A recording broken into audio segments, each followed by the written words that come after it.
Isang mapagpalang gabi po sa bawat isa, sa lahat ng mga sumusubaybay para po sa atin pong gabi-gabing pananalangin para sa ating bansa, sa mga personal na panalangin at sa mga iba pa pong prayer request. At sa gabi pong muli ito ay patuloy po tayo na makiisa at sa sumandali po na pakikinig ng salita ng Diyos, sama-sama po tayo manalangin.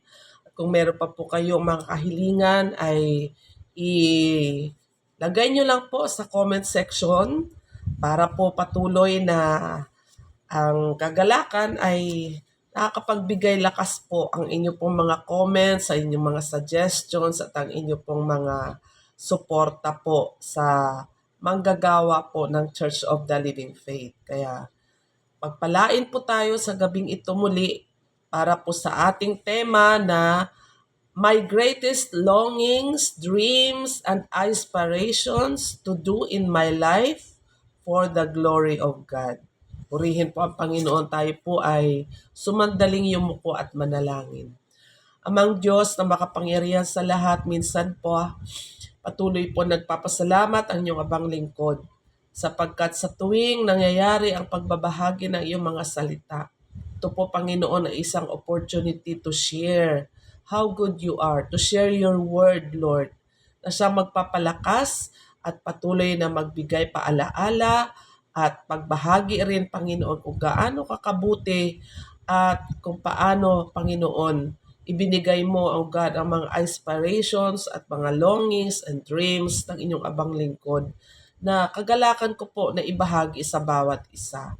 Pagpalain mo po ang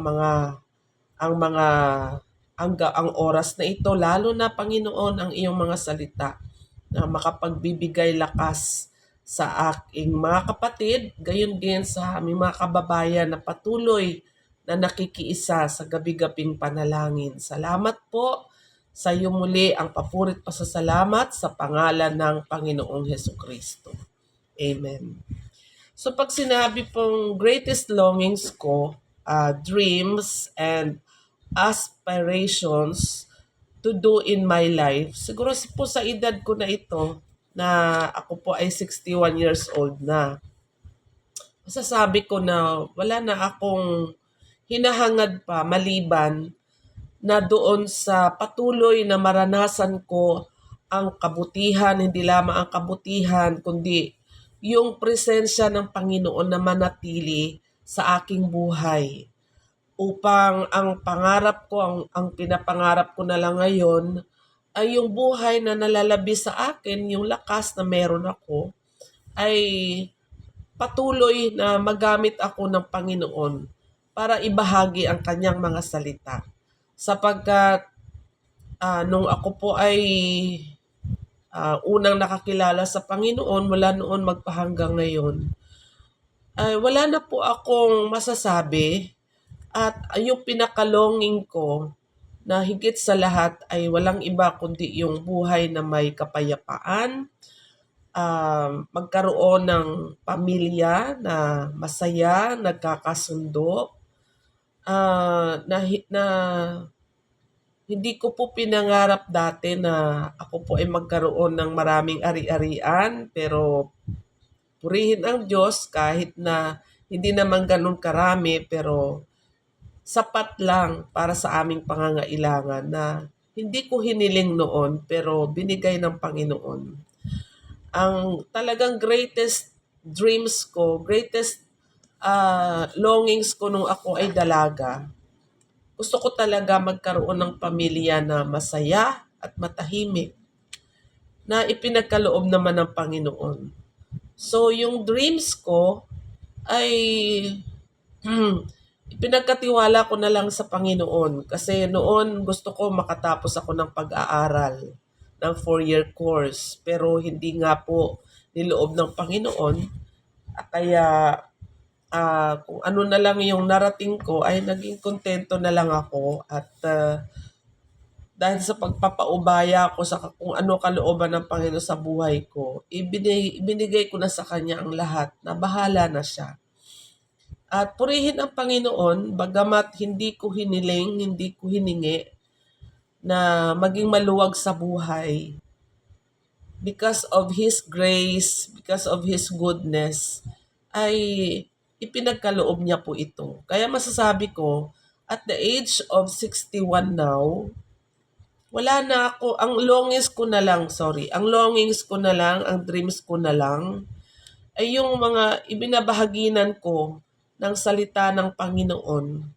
Sino man sila, saan man sila, sila ay magpatuloy na ang aking laging panalangin sa Panginoon na kung paano ang Diyos ay nagpakilala sa akin at kung paano pinaranas ng Panginoon sa buhay ko na siya ay buhay at totoo, ay mas higit pa ang mararanasan ng mga nababahaginan ng kanyang mga salita. So, nagpapatuloy po tayo sa pagbabahagi ng salita ng Panginoon sa kung saan po lugar dadalhin ng Panginoon ang atin pong mga paa. Andyan po tayo ginagamit po sa San Roque Supermarket, dito po sa bayan ng Malabon. Weekly po yan, ay may D-group po doon sa mga empleyado na nandoon. Nagamit po tayo ng Lord dito po sa extension po ng gawain ng iglesia dito po sa Pilapil na Bato sa Umboy. So may mga kananayan po doon ng mga battered wife sila sa tindi ng hirap ng nararanasan sa buhay, relationship sa asawa, problema sa pinansyal, problema sa kahirapan, ay lagi po sila ang inilalagay ng Panginoon sa aking puso. Na katulad ng sinabi ni Apostol Pablo, na sinabi niya sa mga taga-Korinto, na sabi niya sa unang Korinto chapter 1 verse 4 pababa. Sabi niya, lagi akong nagpapasalamat sa Diyos dahil sa mga pagpapala niya sa inyo sa pamamagitan ni Kristo Jesus. Na ito pong mga binabahagi na natin ng salita ng Panginoon, lalo na po na under sa bondage ng kahirapan, na nasa ilalim ng panggagapos ng dyablo dahil sa panggigipit ng kanilang mga asawa, na talagang ang kanilang pamilya ay naghihirap dahil po ang pinakahaligi ng tahanan, which is yung mga asawang lalaki, ay mga bisyo na naroroon. Kaya nakikita ko po yung mga hirap, di lamang sa pinansyal, kundi yung hirap sa kalooban ng ating pong nire-reach out dito po sa lugar ng Pilapil na Bato ng Umboy, na most of them po talaga ay problema po talaga ang asawa. At palagi po silang nagsishare, umiiyak. Pero salamat sapagkat mula po nung naibahagi natin ang salita ng Panginoon, sila mismo ay nagsasabi na kumikilos ang Diyos sa kanila, na kapag sila ay nananalangin, talagang binibigyan sila ng lakas ng Panginoon. So ang akin pong greatest longings, dreams, and aspirations to do in my life for the glory of God is yung mga taong ito ay lumago sa kanilang pananampalataya. No? Dahil sabi ni Apostol Pedro ay ang lahat ng mga pagpapala ay nakamtan dahil sa Panginoong Hesus. Kaya ang lagi kong panalangin, Lord, kung paano ka kumilos sa buhay ko, kumilos ka po sa buhay ng mga kapatid pong ito na hinayaan ninyong maabot namin at ipakilala namin kayo sa kanila. Sabi ni Apostol Pablo, pag tinuloy po natin yung chapter 1, dito po sa verse 5 ay, sapagkat sa inyong pakikipag-isa sa Kanya, kayo ay umunlad sa lahat ng paraan, maging sa pananalita at kaalaman. Na yan po ang talagang danas na danas ko. Na mula nung makilala ko ang Panginoon, unti-unti, talaga pong ang lahat ng mga bagay sa buhay ko ay pinaunlad ng Diyos. Kasama na rin po yung pananalita na dati po ko mahiyain, tahimik, at talaga pong mas gusto ko yung nasa sulok na lang ako ng walang kausap. Dahil ayaw ko po ng ng kaharap ang ibang tao, lalo na po yung hindi ko naman kaano-ano. Pero dahil sa Panginoong Jesus, pagkakilala ay unti-unti sa gabay at turo niya na ginagamit ang mga mananampalataya din na umabot sa buhay ko at sa aking sambahayan ay talaga pong umunlad po talaga yung lahat-lahat sa buhay ko. Ang pananalita at masasabi ko na hindi pa naman ganap yung wisdom and knowledge pero kumpara noon ay ang napakalaki po ng pinagkakaiba. Kaya ang akin pong longings, yung akin pong dreams and aspiration sa ngayon ay itong mga nabibahagi na natin ng salita ng Panginoon ay higit pa na maranasan nila kung sino at kung ano ang Diyos. Sapagkat ako po ay naniniwala na ang pinakahigit na maranasan ng isang tao ay hindi po yung pagpapalang material, hindi po yung pagpapalang ang mga bagay na nawawala, kundi yung pagpapala na kung saan ay yung relasyon sa Panginoon ay nandoon ang puso dahil kitang-kita, damang-dama na kung paano ang Panginoon na ito ay kumikilos sa kanyang buhay. Kasi naniniwala tayo, katulad ng sinabi ng Panginoon sa Mateo chapter 6:33 na kapag inuna natin ang kanyang kaharian at ang kanyang kalooban, ang lahat ng pangangailangan natin talagang susunod na lang yan. Kahit hilingin mo o kahit hindi mo hingiin.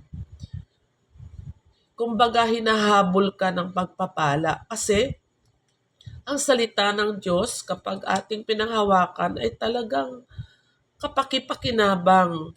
Ito ay makapangyarihan at ito ay makatotohanan. At dahil ito ay makatotohanan, ito ay buhay sa lahat ng mga naniniwala dito. Kaya for me, wala akong ibang hinahangad. Maging kayo po ng mga kapatid na nakikiisa at nakikinig bawat gabi sa mga salita ng Panginoon na naririnig natin mula sa mga kapwa nating manggagawa, mula sa ating pastor, sa ating mga pastor. Hangarin po natin na kung paano ang Diyos ay naranasan ng bawat isa, lalo na kung hindi mo pa naranasan ng personal ang Panginoon sa buhay mo. Ihangarin mo, ipangarapin mo, hilingin mo sa Panginoon. Dahil ang Diyos nakikinig at kung ano ang desire ng puso mo, ibibigay niya. Kaya kung ang desire ng heart mo, yung longing ng heart mo, Lord, gusto kitang maranasan. Lord, nauuhaw ako sa iyo. Lord, gusto ko na talagang maghari ka sa buhay ko. Lord, gusto ko paglingkuran kita. Lord, gusto ko gamitin mo ang buhay ko para sa ikararangal ng pangalan mo. Ang Panginoon hindi po bumibigo sa mga kahilingan natin. Gagawin po niyan ng Panginoon. At yun po, nakatulad na nga po na sinabi ni Apostol Pablo, na lubos nang nagpapasalamat kasi sabi niya, ang lahat ng pagpapala ay naranasan ninyo dahil sa inyong pakikipag-isa kay Kristo Jesus. Sa lahat ng paraan kayo ay umunlad at maging sa pananalita at kaalaman. At kaya sabi ni Apostol Pablo, ang katotohanan na ipinangaral namin tungkol kay Kristo ay malinaw na nakikita sa inyo. Yun po, di po ba? Napakasarap na para po sa akin, masayang-masaya po ako na kapag ang isang kapatid na ito na nakakilala sa Panginoon ay kitang-kita na buhay ang pagkilos ng Panginoon sa kanyang buhay. Sabi ni Apostol Pablo sa verse 7, ano pat hindi kayo nagkulang sa anumang kaloob na espiritual habang hinihintay ninyong mahayag ang ating Panginoong Hesukristo. Amen po. For myself, for my family, for the Church of the Living Faith, at maging po sa inyo.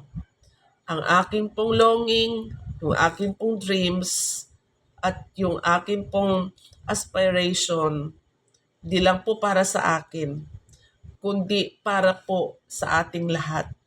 Na ang sabi ni Apostol Pablo, na huwag tayong magkulang sa anumang kaloob na espiritual habang hinihintay natin na mahayag ang ating Panginoong Hesukristo. Sapagkat sa huling hininga natin at sa pagharap natin sa Panginoon, ang tanging maipagmamalaki lang natin ay yung nanatili tayong tapat hanggang wakas at hindi tayo pinagkulang ng Panginoon sa pagpapalang espiritual. Kasi pag ang lahat ng pagpapalang espiritual ay nariyan na, ang lahat ng ating pangangailangang pinansyal, material, ay sumusunod po yan. Kasama po yan. Kasi kabilang po yan sa pangako ng Panginoon sapagkat siya ang ating Ama, tayo ang kanyang anak. Siya ang Diyos at Ama na mapagmalasakit, na nagmamahal. Sabi nga ng kanyang mga salita sa Mateo chapter 6 na kung ang sarili niyang anak hindi niya pinagkait, how much more ang ating pangangailangan.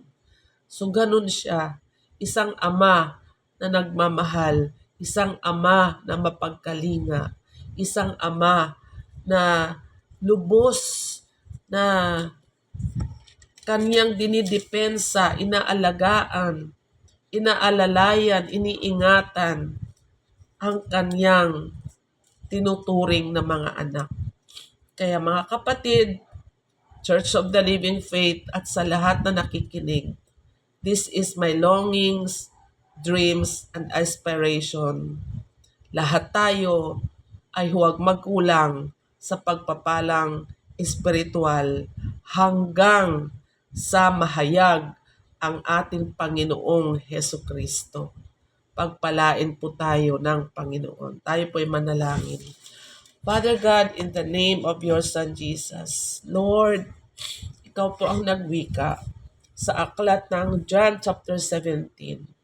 Dahil kami ay binigay sa iyo ng Ama, ang iyo pong tungkulin ay ingatan kami, ingatan ang aming pananampalataya.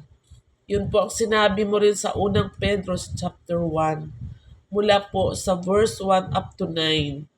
Nasabi doon, dahil sa nananalig kami sa Panginoong Hesukristo, iingatan naman niya ang aming pananampalataya sa pamamagitan ng kanyang kapangyarihan hanggang sa muli niyang pagbabalik. Lord, this is my longing. This is my dreams. Wala na pong iba, Panginoon, kung hindi yung manatiling tapat hanggang sa madatnan mo.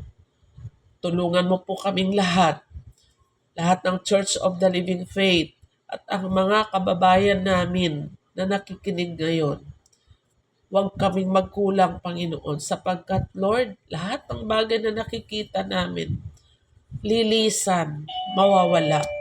Ang matitira na lang sa amin, yung aming pananampalataya, na ito ang aming ipagmamalaki sa inyo kapag kami ay humarap na sa inyo.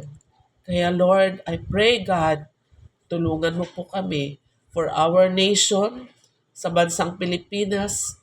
Hayaan mo Lord na ang bansang ito ay manatili na ang kanyang bansa, ang kanyang bansag at pagkatawag sa kanya ay isang bansa na ang Panginoon, walang iba kundi si Hesukristo. Lord, hayaan mo Lord na mahayag ang iyo pong kapangyarihan. Mahayag, Panginoon, ang iyong pangalan sa aming bansang Pilipinas, na sa aming mga pamahalaan, mula sa aming Pangulo, pababa hanggang sa pinakamababang antas, ahensya ng aming gobyerno.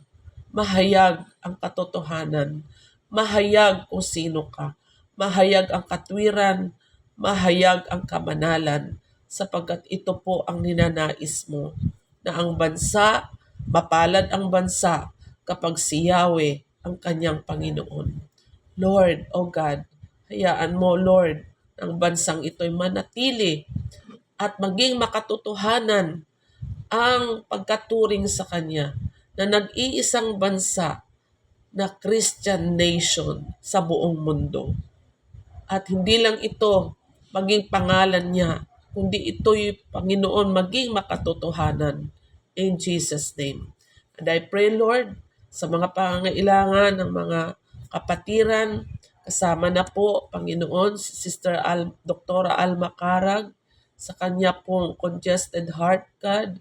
Wala pong imposible sa inyo, sapagkat mahal mo po ang amin pong senior at ang kanyang pamilya, kabilang na po si Dr. Alma.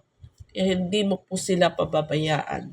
Kaya Lord, we believe there will be healing na manumbalik sa normal ang kanyang sitwasyon. In Jesus' name. I also praying, Lord, for Sister Erlinda Lacoreta, yung pong aming kapatid sa Umboy na isang linggo na nararatay sa higaan dahil sa pananakit ng katawan. At ganun din po si Sister Loda Malinaw na maging manumbalik po ang kanilang lakas upang muli namin siyang makasama sa iglesia. Gayun din, Lord, ang mga kapatiran sa Umboy na yung si Jen ay may kaso ng kanyang asawa sa korte dahil sa pag-abandona sa kanilang mag-iina. And I pray, Lord, for the others, Lord, na hindi nakakaligtas sa kahirapan dahil sa bisyo ng mga asawa. Magtatrabaho, hindi. Na walang pakialam kahit walang kakainin ng pamilya. Walang pakialam kung gaano man kahirap ang nararanasan ng mga anak at asawa. Dahil po sa bisyo, Lord, kahabagan mo sila. Dahil, Lord, inabot sila ng iyong mga salita. Lord, katulad, Panginoon, ng aking ibinahagi, my heart for them ay for them to experience you in their lives. For them, Lord, na malaman nila buhay ka, totoo ka. Na kapag inilapit, itinalaga ang buhay sa iyo, hindi mo po pagkukulangin. Salamat, Lord. I declare healing, I declare peace, I declare joy sa buhay ng maging mga kababayan namin ngayon. Kung meron man po mga suliranin, abutin mo, Ama. Maraming salamat po. Continue to bless this online message, Lord, ng Church of the Living Faith. Salamat for making us as an instrument to share your word online. Kaya, Lord, salamat po. Patuloy mo po gamitin ang iglesyang ito at abutin ang mga kababayan o sino pa man na nais pakinggan ang iyong mga salita. Maraming salamat po. Ito po ang aming hiling sa pangalan ni Jesus. Amen. So, yun po. Sorry po, medyo may allergy. So, please share and request lang po sa comment section natin. At please bahagi natin sa iba. Salamat po. Good evening sa lahat. God bless everyone.